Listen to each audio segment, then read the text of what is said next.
الخير، هذا هو البر. ولهذا لما ننظر إلى مفهوم البر في كلام الرسول صلى الله عليه وسلم وفي كلام الله تعالى نجد أن لفظة البر تشمل الكثير من أعمال وأفعال وأقوال الخير. من ذلك قول النبي صلى الله عليه وسلم: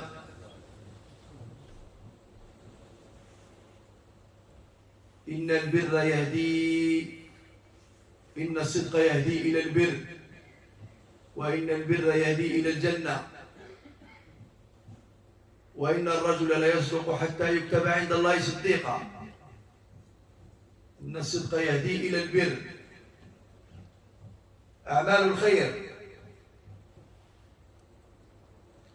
وربنا تبارك وتعالى عندما يوظف هذه الكلمة كذلك في القرآن يراد بها المعنى الشامل لجميع أعمال الخير. ولكن لما جاءت هذه الكلمة إلينا حصرناها وجمعناها في عمل معين من أعمال الخير. حصرناها وضيقنا مفهوم الكلمة.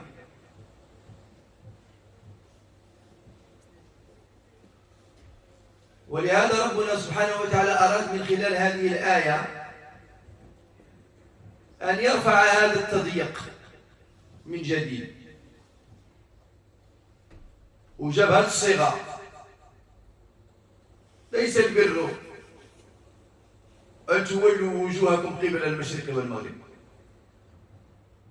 الله تعالى كيخاطبنا في القرآن وكيقول لنا: انتم اللي فهمتوا البر هو أنكم إذا اتجهتوا لجهة الشرق ولا إذا اتجهتوا لجهة الغرب على حسب المكان الجيوغرافي فين انتم موجودين. ويراد بذلك طبعا هذا كناية على ايش؟ كناية على استقبال القبلة.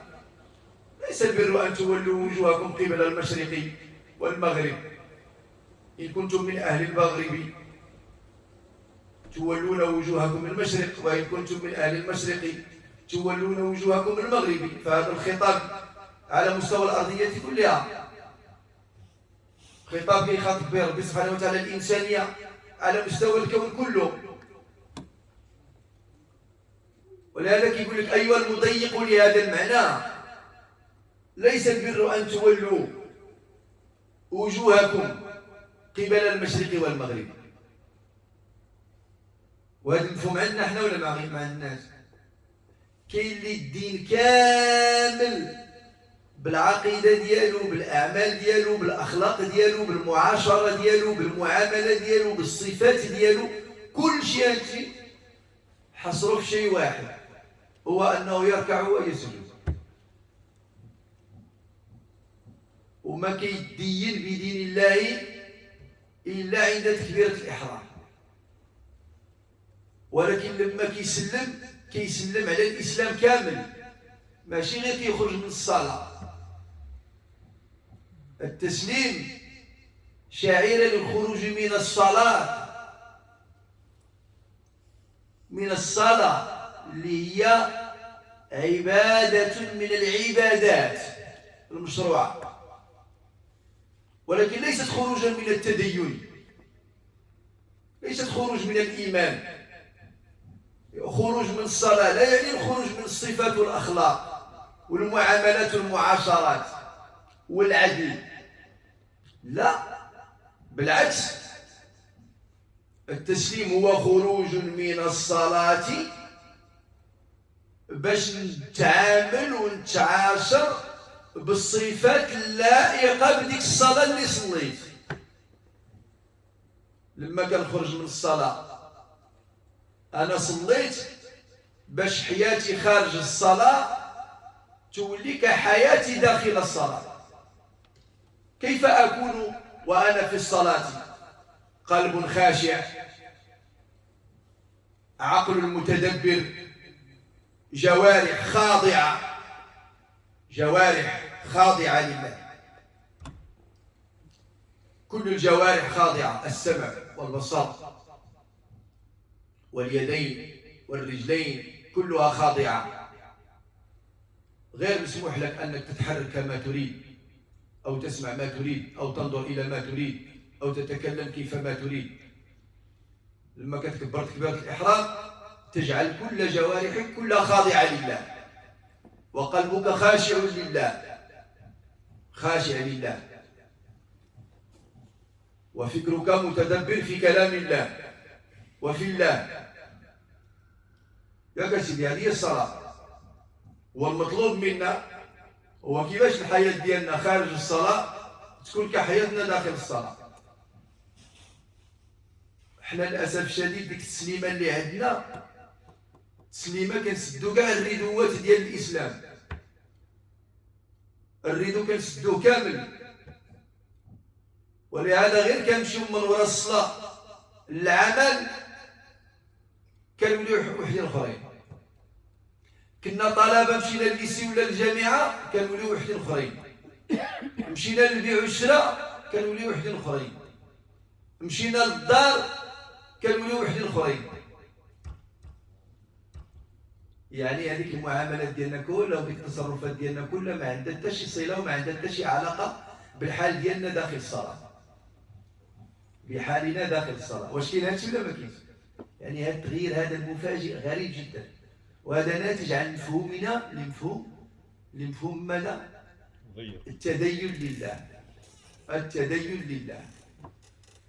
هذه الكلمة ديال البر، ولهذا خاطبنا المولى عز وجل: ليس البر أن تولوا وجوهكم قبل المشرق والمغرب ولكن البر. شوف الاستدراك بعد النفي، بعد ما قال ليس البر، بعد ما نفى أن البر يكون هذا شكله ويكون البر هذا مضمونه هو اتجاهك قبل المشرق أو توجهك قبل المشرق والمغرب.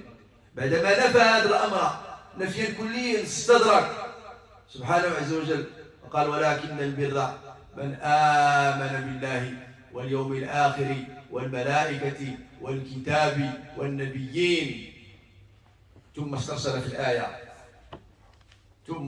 في الآية، هذا هو البر، وغادي نرجعوا ليه إن شاء الله تبارك وتعالى.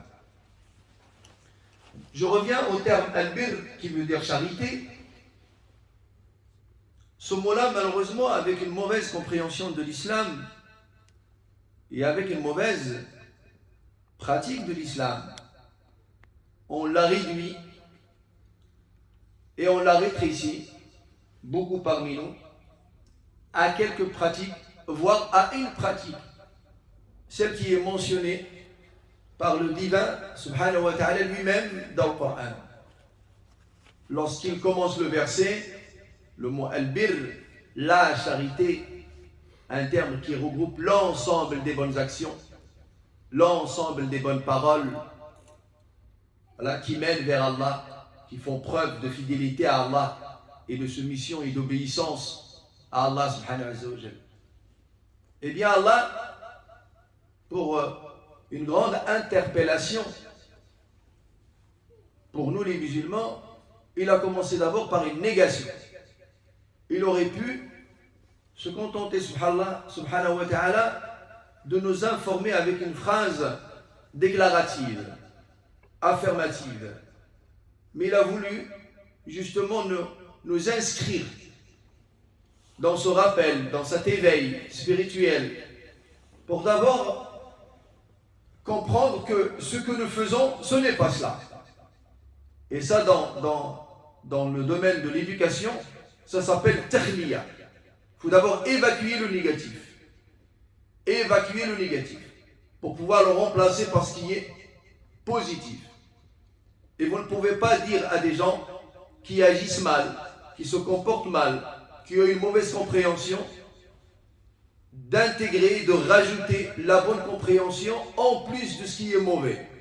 Là, il va falloir d'abord évacuer, faire abstraction sur ce qui ne va pas. D'ailleurs, même dans l'éducation spirituelle, religieuse, l'éducation du cœur, on ne peut pas enlever l'associationnisme, la mécréance, etc., et puis mettre la foi en même temps. Ça ne marche pas. Vous ne pouvez pas mettre l'unicité d'Allah en gardant l'associationnisme en soi ou la mécréance en soi. On doit d'abord évacuer ce qui ne va pas, et c'est pour ça que d'ailleurs la parole de tawhid, de l'unicité, elle commence elle aussi par une négation. La ilaha. Ensuite, illallah. Vous voulez construire, eh bien il faut d'abord évacuer. Il faut faire un terrassement. Vous voulez construire, avoir de l'élévation, mais vous allez d'abord creuser. Vous voyez, on va dans l'autre sens. Tu cherches une élévation, mais il faut que tu creuses. Pourquoi? Pour avoir de bonnes fondations. Tu ne peux pas dire, ouais, mais moi, je veux élever une maison.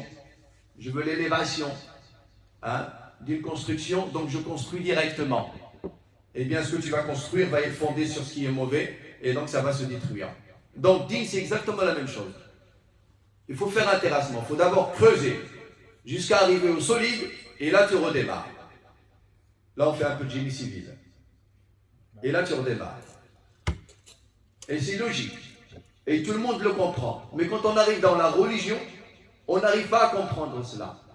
D'abord, commencer par évacuer, par purifier, par stériliser. Et ensuite, commencer à planter, commencer à semer. Pour que toutes les plantations, pour que la récolte, elle soit positive. Et souvent, dans les versets du Coran, Allah dit il n'est pas charité de se contenter de se diriger vers l'Est ou vers l'Ouest. Ce n'est pas ça la définition par ce comportement-là, qui est juste se contenter, islamiquement parlant, uniquement de l'inclinaison et de la prosternation, de la prière. Et malheureusement, beaucoup parmi nous, les musulmans aujourd'hui, nous n'avons de l'islam que salat.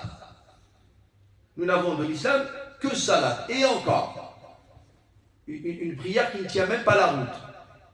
Il n'y a pas de concentration du cœur, il n'y a pas de méditation de la raison, et il n'y a pas de dévotion des membres sensoriels, les membres du corps. Il n'y a pas de dévotion.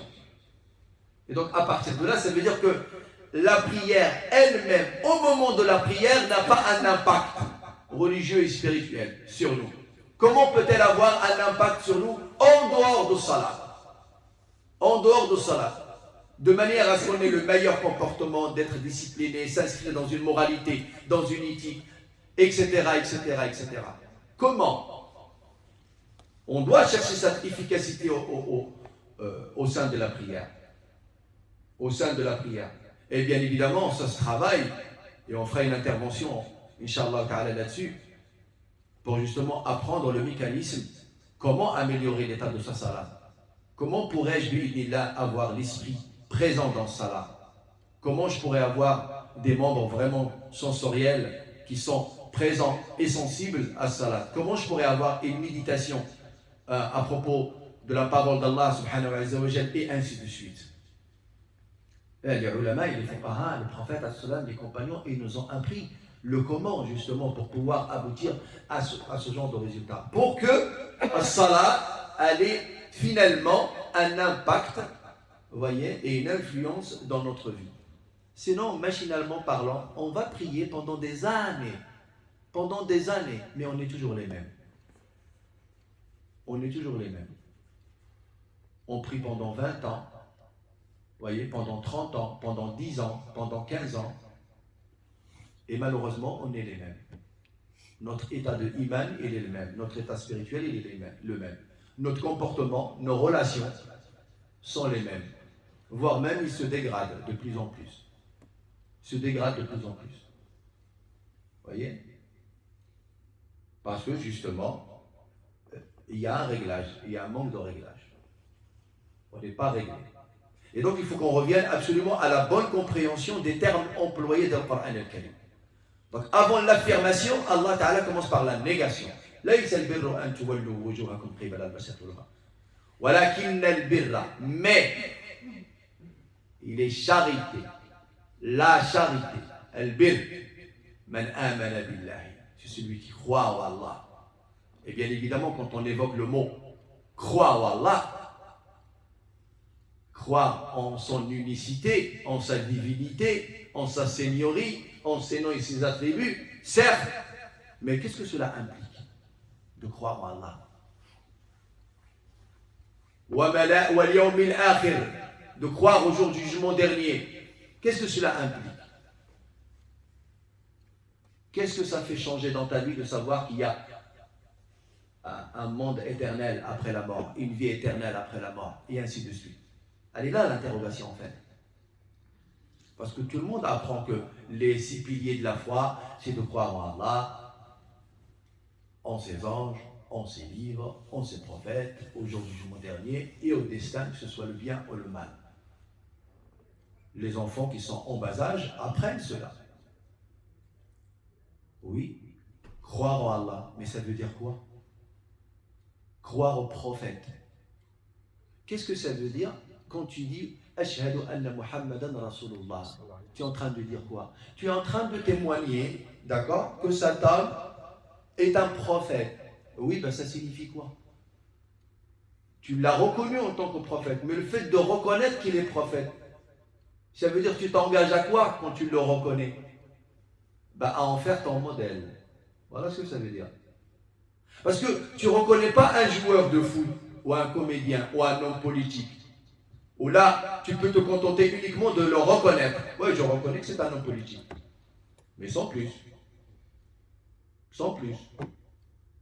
Tu reconnais que tel joueur est un bon joueur. Sans plus. Ça t'implique en rien du tout. Mais par contre, quand tu dis je reconnais que Mohammed est le messager de Dieu, ben, qu'est-ce qui vaut Dieu de moi à travers ce messager? Ça veut dire que ce messager va me transmettre la théorie, d'accord, et la pratique de cette théorie. Et donc, pour pouvoir comprendre ce que Dieu lui a révélé pour nous, je dois être attentif à sa pratique, parce que c'est le moyen de comprendre la théorie qui lui a été révélée, qui est le Coran al-Karim. Imaginons Allah Azza wa Jalla. Regardez bien les frères. Allah, c'est l'omnipotent. Qadir. Fa'al lima yurid. Il ne veut pas de messager, il ne veut pas de prophète. Il veut tout simplement que les humains, chaque être humain, il lui révèle le Coran lui-même. D'accord? Allah, il peut faire ça ou il ne peut pas faire ça? Il peut ou il ne peut pas? Il est capable de tout. Il prend 7 milliards sur terre et chacun il lui révèle la totalité du Coran. Vous allez avoir combien de pratiques du Coran? Combien de compréhensions du Coran? Vous imaginez le désordre qu'il va y avoir? Chacun va te dire, ouais, mais attends, moi Dieu il m'a révélé le Coran, mais vu que je suis dans tel pays, eh bien, moi je vais l'interpréter comme ça. Moi, étant donné que je suis pauvre, je vais l'interpréter comme ça. Moi, étant donné que je suis riche, je vais l'interpréter comme ça. Moi, étant donné que je suis arabe, je vais l'interpréter comme ça. Moi, étant donné que je ne suis pas arabophone, eh bien, je vais l'interpréter comme ça, et ainsi de suite.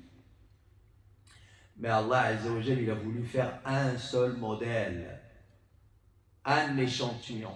Excusez-moi l'expression. Allah révèle le Coran al-Karim appliqué par un homme. Par un homme. Et c'est ça qui est puissant. C'est ça qui est trop fort. Comment un seul homme, par la bonne compréhension du Coran et la bonne pratique du Coran, peut être l'exemple de milliards de gens? Comment? Comment est-ce possible? Il y a beaucoup d'êtres humains qui peuvent se retrouver dans ce que tu fais et dans ce que tu es, mais d'autres non. Mais Allah Azza wa Jal, il a dit لَقَدْ كَانَ لَكُمْ فِي رَسُولِ اللَّهِ أُسْوَةٌ حَسَنَةٌ لِمَنْ كَانَ يَرْجُو اللَّهَ وَالْيَوْمَ الْآخِرَ. C'est l'exemplarité à l'absolu. Aucun être humain ne peut prétendre demain, oui, mais je ne pouvais pas suivre le messager Mohammed sallallahu alayhi wa sallam. C'est pas possible. Je vais rétrécir pour pouvoir mieux comprendre. Prenons le mariage comme thème. Il y a beaucoup de thèmes dans l'islam. Il y a beaucoup de thèmes dans l'islam. Je vais en prendre un, le mariage.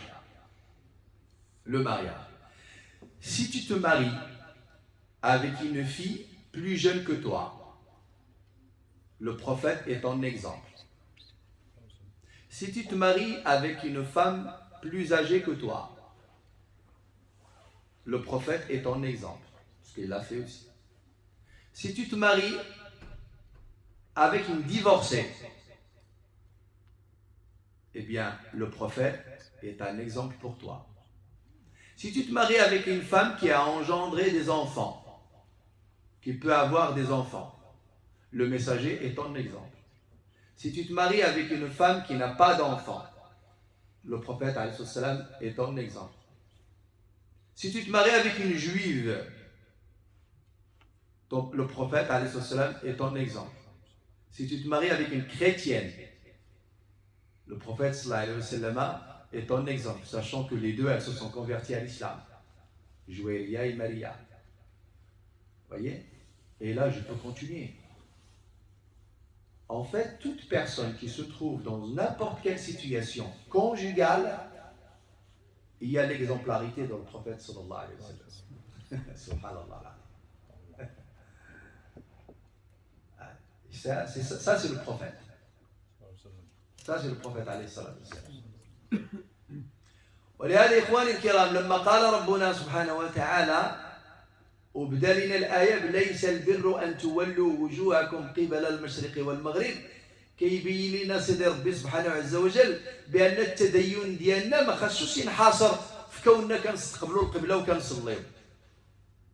إله منا الجانب ديال المعاملات وديال المعاشرات وديال الأخلاق وديال المفهوم الواسع للتدين غادي نكونوا ضيقنا ما وسع الله. دابا الانسان كيقول انا باش تكون العلاقه ديالي مزيانه مع الله غادي نأدي الفريضه ديالي غادي نصلي، ولكن غير كيدخل للدار كيقصح الهضره مع المراه، كيقصح الهضره مع الاولاد، كيدور في هذا كيدور في هذا، الا مشى للسوق خصو يتخاصم مع الناس، الا مشى لشي حرفه نفس الشيء، وهكذا. يعني كتزيد كتلقى بان سبحان الله العظيم الحياة ديالنا ماهيش نفس الحياة اللي هي داخل الصلاة. ولهذا الله تعالى ملي نفى أن البر هو كوننا كنوليو وجوهنا إلى المشرق والمغرب قائلا جل جلاله ليس البر أن تولوا وجوهكم قبل المشرق والمغرب، قال ولكن البر من آمن، من اسم موصول، ولكن البر الذي آمن، من آمن بالله. والإيمان بالله الإيمان بوحدانيته وبربوبيته وبألوهيته وبأسمائه وبصفته، أشنا هو المقتضى ديالها؟ لما كتقول لا إله إلا الله وأنك راك مؤمن بالله سبحانه وتعالى، أشنا هو المقتضى ديال هذا الإيمان؟ المقتضى ديالو هو التسليم. المقتضى ديال الإيمان هو الطاعة، هو الخضوع لأمر الله، هو الانصياع لأحكام الله. هذا هو الخطاب ديال الإيمان. ولهذا كيقول لنا ربي سبحانه عز وجل ما كان لمؤمن ولا مؤمنة إذا قضى الله ورسوله أمرا أن يكون لهم الخيرة من أمرهم ومن يعص الله ورسوله فقد ضل ضلالا مبينا. ما يمكنش الإيمان والاختيار ديال نديرو اللي بغينا يتجمعوا.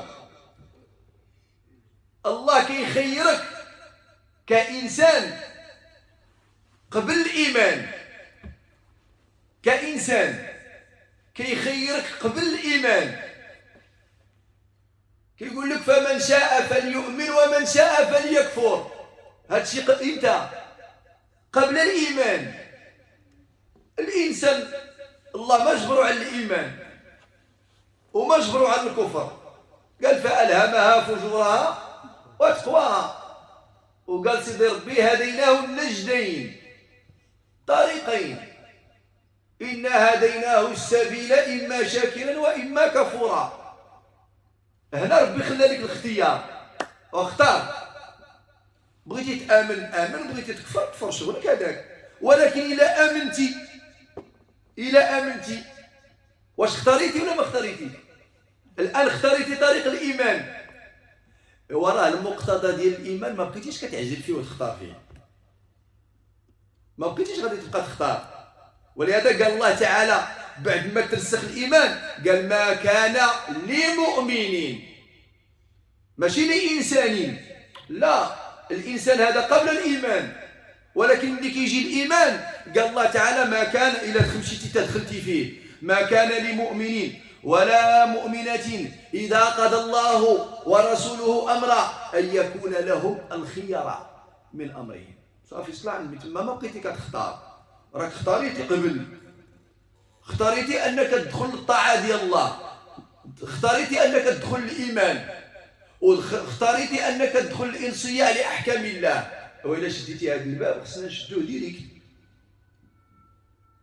ما إلا بغينا ما ندخلوش في الإطار ديال الإيمان ونبقاو أحرار بغينا نديرو داكشي اللي بغينا، ما خصناش ندخلو في هذه الدائرة نهائيا. فهمنا الكلام إخواني ولا؟ واضح؟ إذا لو libre arbitre, le libre arbitre, c'est avant d'entamer le pas dans la foi. On a le libre arbitre de croire ou de ne pas croire en tant qu'être humain. Dieu il te laisse le choix. Et après ton devenir, il est entre ses mains. Mais dès lors où tu prends la décision d'entamer, d'intégrer la foi, eh bien la foi, mon frère, il faut que tu saches qu'elle implique un certain nombre de choses, de conditions à respecter pour que tu puisses être considéré comme étant un homme de foi. إنسان ديال الإيمان. وضحت هذه النقطة هذه للشباب باش يفهموا إن شاء الله تبارك وتعالى. إذا إخواني خصنا نرجعوا أشنو هو المقتضى الإيمان؟ هو الطاعة والانصياع لأحكام الله، هو الامتثال لأوامر الله. لما كنقول واليوم الآخر، معنى كيآمن باليوم الآخر، ما معنى الإنسان اللي كيآمن باليوم الآخر؟ معنى أنه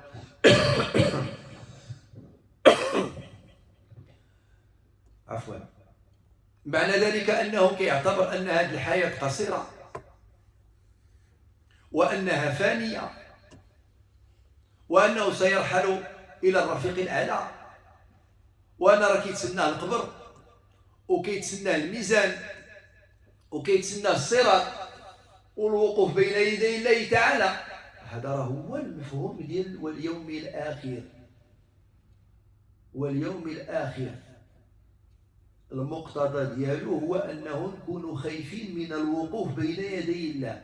الله كيقول وأما من خاف مقام ربه، يعني وقوفه بين يدي الله تعالى. وأما من خاف مقام ربه ونهى النفس عن الهوى فإن الجنة هي المأوى. اللي كيخاف الله ما كيتبعش الهوى ديالو، النفس ديالو هنا في الدنيا، بالعكس كيخالفها. خالف النفس والشيطان وعصيهما وإنهما محضاك النصح فاتهمي. نخالف النفس ديالنا. ولكن البر من آمن بالله واليوم الآخر والملائكة والكتاب والنبيين. الإيمان بالكتاب، إلا كنتي كتآمن أخي الكريم بأن القرآن كلام الله المنزل من قبل الله عز وجل لسيدنا محمد صلى الله عليه وسلم خلال 23 سنة ديال النبوة ديال حياة النبي صلى الله عليه وسلم. أشنو هو مقتضى الإيمان بكتاب الله؟ واش ممكن أنت تعيش بدستور وبقوانين مخالفة لشرع الله؟ وإذا لا صالح هذا الكتاب هو نشدو مرة نقراه نتعبد به نبوسو ونحطو. لهذا جعل القرآن. نشد المصحف ونحطو نعم سيدي في الدار نتبرك به ونقبلو مرة. وهذوك الآيات اللي كانوا كينزلوا على النبي صلى الله عليه وسلم هو كيعيش صراعات دينية، صراعات عقائدية، صراعات أخلاقية، صراعات اجتماعية، صراعات حربية، والآيات كتنزل باش كتقول لي ها ما دير وها ما دير وها ما دير وها ما دير. هو 23 سنة ديال التكرفيس وديال التمارة وديال التنظيم وديال الصوب وقاد إلى غير ذلك، والآيات كتجي فيه باش تبين له الحلول. نشدو حنا هذا التاريخ كله ديال 23 عام نبوسوه ونحطوه. هادشي علاش دار القرآن. ولا نقراو على شي واحد مات تا يموت قال لك قرا عليه ياسين، وإلا مات اللي عطا الله عطاه، واخا تقرا عليه الكتب السماوية ب4 واخا تختم عليه القرآن كله. وهو ذاك الميت خاصو قبل ما يموت يعيش على مقتضيات الدين والقرآن، الحياة ديالو تكون مطابقة لكتاب الله. وانت ديك الساعة دير غير الواجب ديالك، اعطيه الحق ديالو، غسلو كفنو صلي عليه ودفنو، انتهى الامر. الله تعالى غادي يتولى الامر ديالو.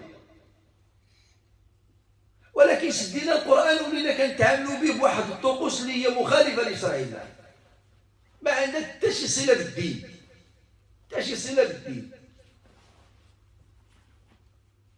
كنا واحد المرة معروضين في واحد الجلسة عند واحد الأخ، والناس كيتناقشوا بيناتهم، هذا كيتناقش مع هذا وهذا كيتناقش مع هذا وهذا كيتناقش مع هذا. وكتعرفوا الناس اللي كنكونوا معروضين كل طابلة فاش طابلة كتهضر على السياسة، وطابلة كتهضر على الاقتصاد، وطابلة عرفتي هذاك الصالون هذاك بحال تقول البارلمون اوروبيان، بحال غنحلوا المشاكل ديال الدنيا كاملة وراه غا هضره. ايوا ديما كينقص شي منور كيقول لك اقرا الفقه شي بركه سكت هاد الناس. دابا القرآن ولا قفل، هو قال لي حل فمو نذكروا مولي حنا فمو حقا اعوذ بالله من باش الناس تسكت. سبحان الله العظيم. وحنا كاع قرينا سيدي باش يسكتوا، وملي غنقولوا صدق الله العظيم كي غنسكتوا معاود ثاني باش غنسكتوا.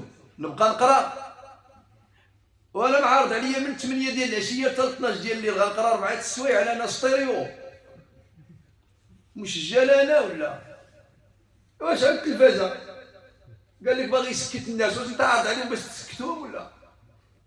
خليها الناس يهضروا، الا بغاو يهضروا يدبروا راسهم. ياك ماشي مجلس معصيه، ياك ما فيه لا غيبه لا نميمه لا شهاده الزور، ياك يتكلموا قال لك لا سكتوا مع بال. عجيب. الامام ولا مرضعه هو كيدير لك السكاته باش تسكت انت ولا شنو؟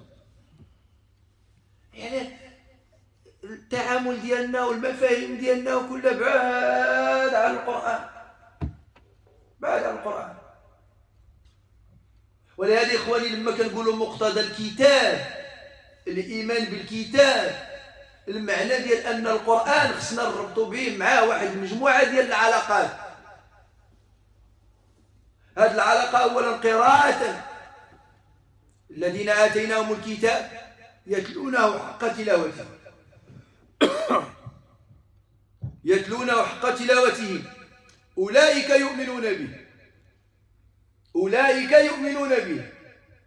الإيمان تلاوة ثم الفهم، ملي تقرا تفهم وتقلب على كل شيء اللي كيساعدك على الفهم ديال كتاب الله.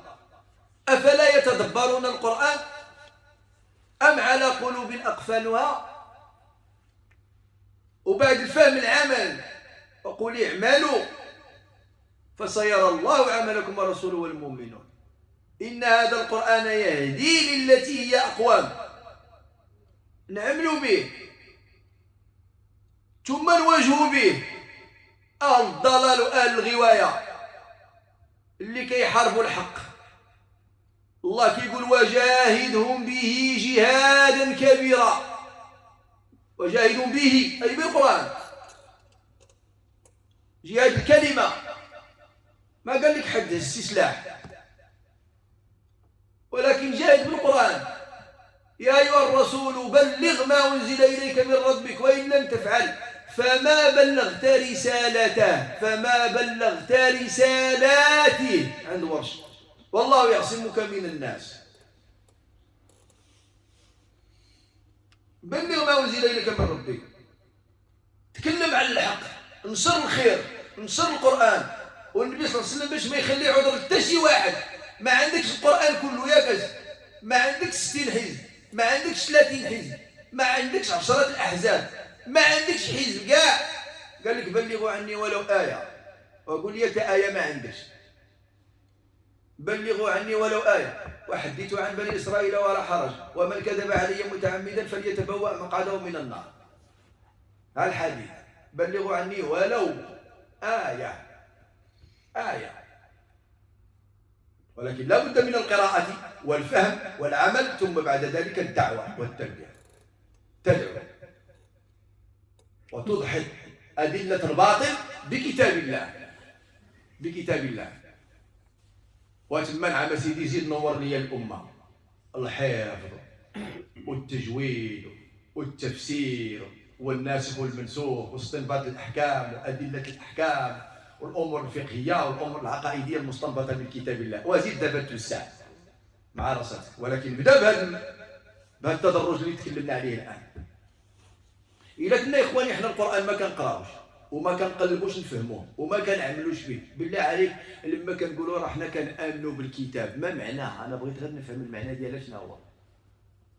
ما معناها أننا مؤمنون بالكتاب؟ راه ما يمكنش،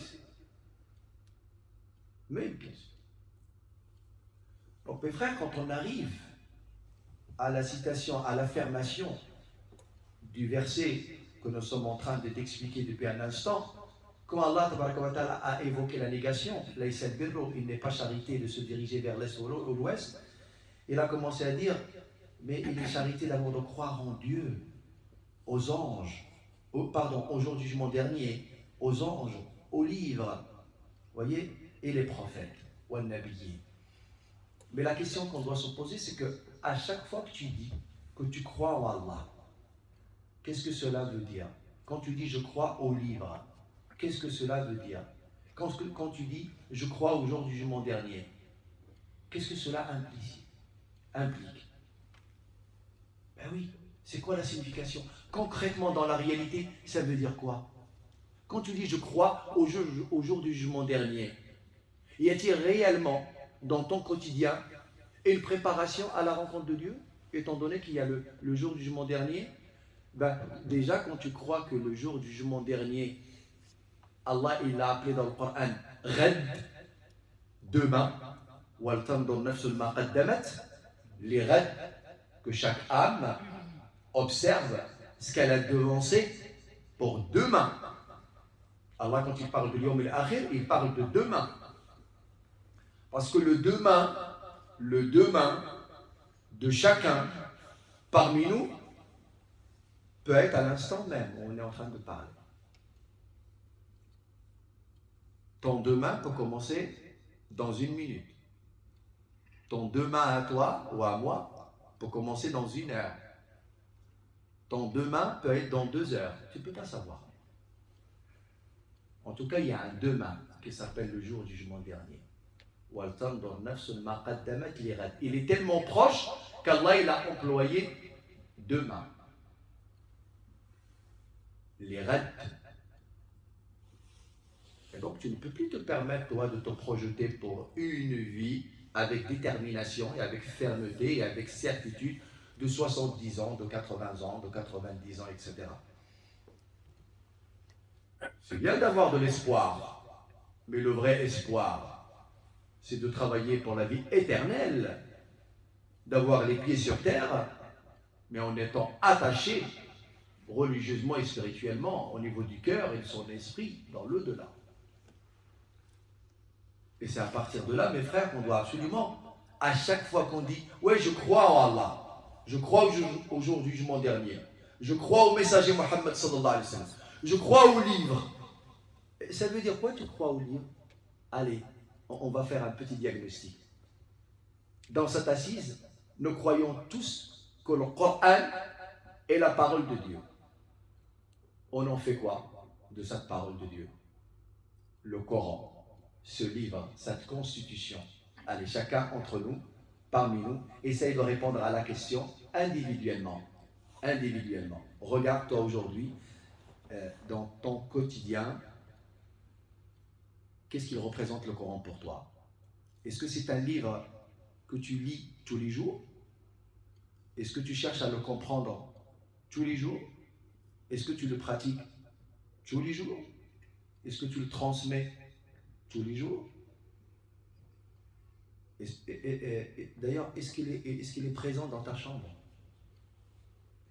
Et est-ce qu'il est posé sur ton bureau pour qu'il soit consultable d'un instant à l'autre? Vous voyez? Quelle est la relation que tu as avec le Coran al-Karim? Y a-t-il une vraie relation avec le Coran déjà? Le Coran qui est la parole divine, la parole d'Allah, est-ce que je le consulte souvent? Tiens, je vis un événement, parce que le prophète, le Coran lui a été révélé selon les circonstances. Toi, tu vis des circonstances dans ta vie. Alaykoum salam wa rahmatullah. Tu vis un certain nombre de circonstances dans ta vie. D'accord? Est-ce que je reviens à la référence? Il y a une crise, qu'elle soit politique, économique, sociale, sanitaire. Est-ce que je reviens à le Coran? Que dit Allah? Mais en fait, le Coran, il faut savoir, mes frères, que c'est un livre de solutions. Mais on ne le consulte pas. On ne le consulte pas. Et Allah, dans toutes les situations, il nous a dit, regardez ce qu'il dit. فَإِن تَنَازَعْتُمْ فِي شَيْءٍ فَرُدُّوهُ إِلَى اللَّهِ وَالرَّسُولِ. Nous, on fait beaucoup de tanazul, beaucoup de désaccords, beaucoup de divergences dans beaucoup de choses. Mais on ne revient jamais à Coran. Parce qu'on nous a fait comprendre, par la laïcisation, qu'en fait, ce que nous vivons comme événement au jour d'aujourd'hui n'a absolument rien à voir avec le Coran, parce que le Coran c'est religieux, le Coran c'est la mosquée, le Coran c'est dans un petit cadre, alors que non, le Coran c'est le livre de l'universalité, c'est la vie dans sa totalité, le Coran c'est le texte de la solution, le Coran c'est la révélation d'Allah qui vient pour résoudre l'ensemble des problèmes rencontrés par l'être humain à tous les niveaux, politique, économique, culturel, social, sanitaire, etc. Tout est dans le Coran. Tout est dans le Coran. Et nous on a dit, bon écoutez, le Coran, c'est vrai, c'est un livre, il date du XIVe siècle. Maintenant, il y a une nouvelle technologie, il y a de nouveaux textes, il y a de nouveaux livres, et bien ça va être ça. Et en fait, on est allé vers ce qui est orienté et conseillé par l'humain, et on a délaissé les orientations et les directives du divin, l'omnipotent, l'omniscient, Sami'a, Qadir, subhanahu wa ta'ala. Et Allah Azza wa Jalla, il nous regarde, il dit subhanallah, regardez, ils ont délaissé la référence, les vraies orientations, et bien regardez, ils sont en train de bouquiner à droite et à gauche, ils cherchent ailleurs. Et Allah, il dit, c'est là, inna hada al-Qur'ana yahdi lillati hiya aqwam. Mais venez la chercher là. Mais non, déjà on n'a pas l'arabe, c'est un problème, donc on va aller chercher ailleurs. Et on cherche ailleurs. Et là, Rasul sallallahu alayhi wa sallam dit, wa qala ar-rasul ya Rabbi, inna qawmi ittakhadu hada al-Qur'ana mahjura. Ittakhadu hada al-Qur'ana mahjura. On a tourné le dos à le Coran, à la parole d'Allah tabaraka wa ta'ala.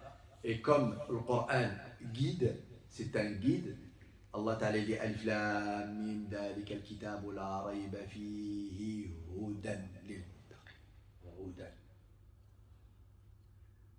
Il y a deux manières de s'arrêter sur ce verset, subhanallah. Et les deux arrêts sur ce verset-là, ils sont complémentaires. Alif Lam Mim Dhalika al-Kitabu la rayba fihi hudan lil-muttaqin.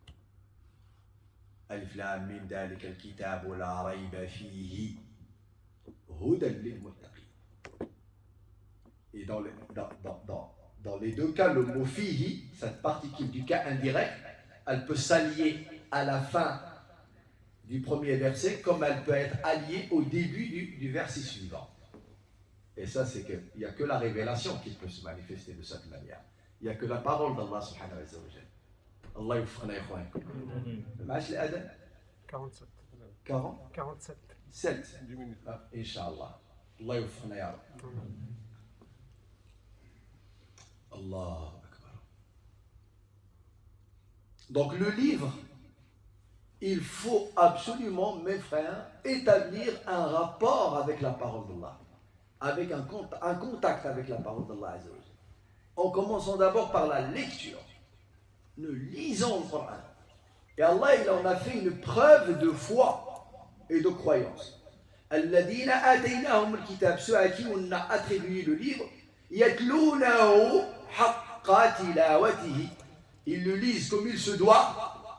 Ulaika yu'minuna bih, ceux-là, ils croient. Ça, c'est la vraie croyance.